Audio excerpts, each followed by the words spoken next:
लीजिए सुनिए मुंशी प्रेमचंद के लिखे कथा संग्रह मानसरोवर 5 की कहानी आत्मसंगीत। मेरी यानी समीर गोस्वामी की आवाज में। आधी रात थी। नदी का किनारा था। आकाश के तारे स्थिर थे और नदी में उनका प्रतिबिंब लहरों के साथ चंचल एक स्वर्गीय संगीत की मनोहर और जीवनदायिनी प्राण पोषणी ध्वनियां इस निस्तब्ध और तमोमय दृश्य पर इस प्रकार छा रही थी जैसे हृदय पर आशाएं छाई रहती हैं या मुखमंडल पर शोक। रानी मनोरमा ने आज गुरु दीक्षा ली थी। दिन भर दान और व्रत में व्यस्त रहने के बाद मीठी नींद की गोद में सो रही थी। अकस्मात उसकी आंखें खुलीं और ये मनोहर ध्वनियां कानों में पहुंची। वो व्याकुल हो गई। जैसे दीपक को देखकर पतंग वो अधीर हो उठी, जैसे खाण की गंध पाकर चींटी। वो उठी और द्वारपालों चौकीदारों की दृष्टियां बचाती हुई राजमहल से बाहर निकल आई। जैसे वेदनापूर्ण क्रंदन सुनकर आंखों से आंसू निकल आते हैं। सरिता तट पर कटीली झाड़ियां थी, ऊंचे कगारे थे, भयानक जंतु थे और उनकी डरावनी आवाजें। शव थे और उनसे भी अधिक भयंकर उनकी कल्पना। मनोरमा कोमलता और सुकुमारता की मूर्ति थी, परंतु उस मधुर संगीत का आकर्षण उसे तन्मयता की अवस्था में खींचे लिए जाता था। उसे आपदाओं का ध्यान न था। वो घंटों चलती रही, यहां तक कि मार्ग में नदी ने उसका गतिरोध किया। मनोरमा ने विवश होकर इधर उधर दृष्टि दौड़ाई। किनारे पर एक नौका दिखाई दी। निकट जाकर बोली, मांझी मैं उस पार जाऊंगी। इस मनोहर राग ने मुझे व्याकुल कर दिया है। मांझी, रात को नाव नहीं खोल सकता। हवा तेज है, लहरें डरावनी, जान जोखिम है। मनोरमा, मैं रानी मनोरमा हूं। नाव खोल दे, मुंह मांगी मजदूरी दूंगी। मांझी, तब तो नाव किसी तरह नहीं खोल सकता। रानियों का इस नदी में निबाह नहीं। मनोरमा, चौधरी तेरे पांव पड़ती हूं, शीघ्र नाव खोल दे। मेरे प्राण उस ओर खिंचे चले जाते हैं। मांझी, क्या इनाम मिलेगा? मनोरमा, जो तू मांगे। मांझी, आप ही कह दें, मैं गंवार क्या जानूं रानियों से क्या चीज मांगनी चाहिए। कहीं कोई ऐसी चीज न मांग बैठूं जो आपकी प्रतिष्ठा के विरुद्ध हो। मनोरमा, मेरा ये हार अत्यंत मूल्यवान है, मैं इसे खेवे में देती हूं। मनोरमा ने गले से हार निकाला। उसकी चमक से मांझी का मुखमंडल प्रकाशित हो गया। वो कठोर और काला मुख जिस पर झुर्रियां पड़ी हुई थीं। अचानक मनोरमा को ऐसा प्रतीत हुआ मानो संगीत की ध्वनि और निकट हो गई। कदाचित कोई पूर्ण ज्ञानी पुरुष आत्मानंद के आवेश में उस सरिता तट पर बैठा हुआ उस निस्तब्ध निशा को संगीत पूर्ण कर रहा है। रानी का हृदय उछलने लगा। आह, कितना मनोमुग्धकर राग था। उसने अधीर होकर कहा, मांझी अब देर न कर, नाव खोल। मैं एक क्षण भी धीरज नहीं रख सकती। मांझी, इस हार को लेकर मैं क्या करूंगा? मनोरमा, सच्ची मोती है। मांझी, ये और भी विपत्ति है।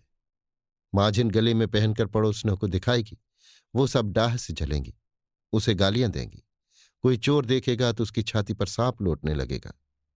मेरी सुनसान झोपड़ी पर दिन दहाड़े डाका पड़ जाएगा। लोग चोरी का अपराध लगाएंगे। नहीं, मुझे ये हार न चाहिए। मनोरमा, तो जो कुछ तू मांग वही दूंगी, लेकिन देर न कर। मुझे अब धैर्य नहीं है, प्रतीक्षा करने को तनिक भी शक्ति नहीं है। इस राग की एक एक तान मेरी आत्मा को तड़पा देती है।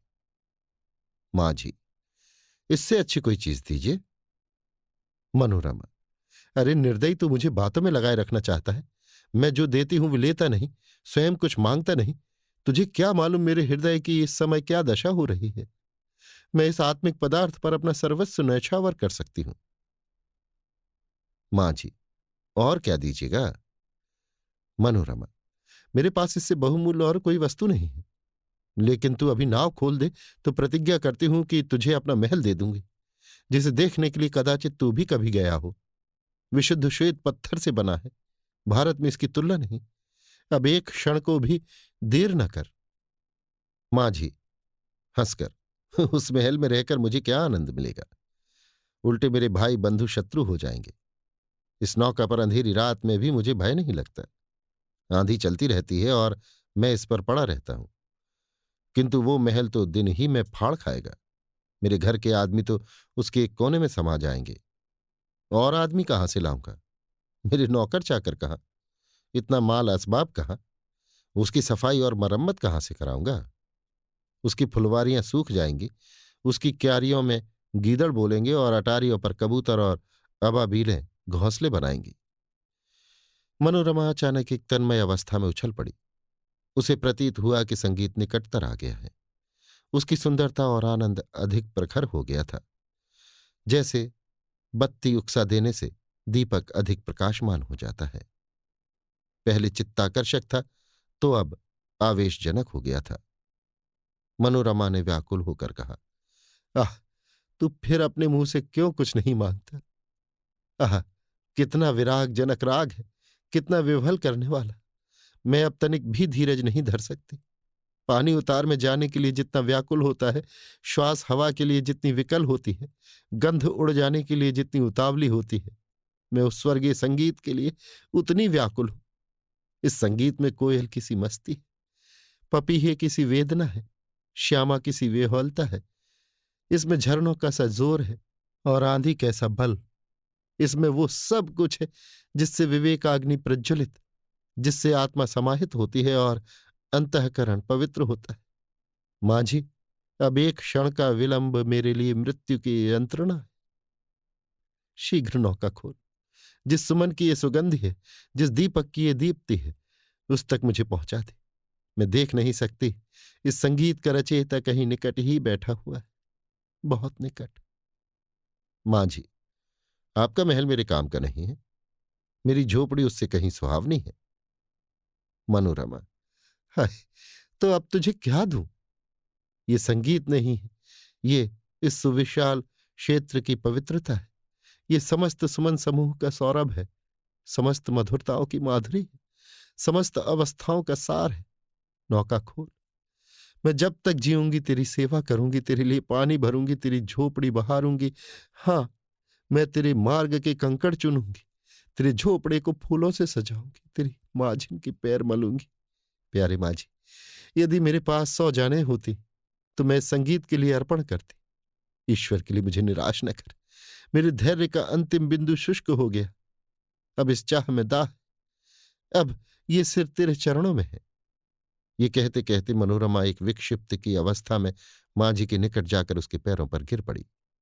उसे ऐसा प्रतीत हुआ मानो वो संगीत आत्मा पर किसी प्रज्वलित प्रदीप की तरह ज्योति बरसाता हुआ मेरी ओर आ रहा है।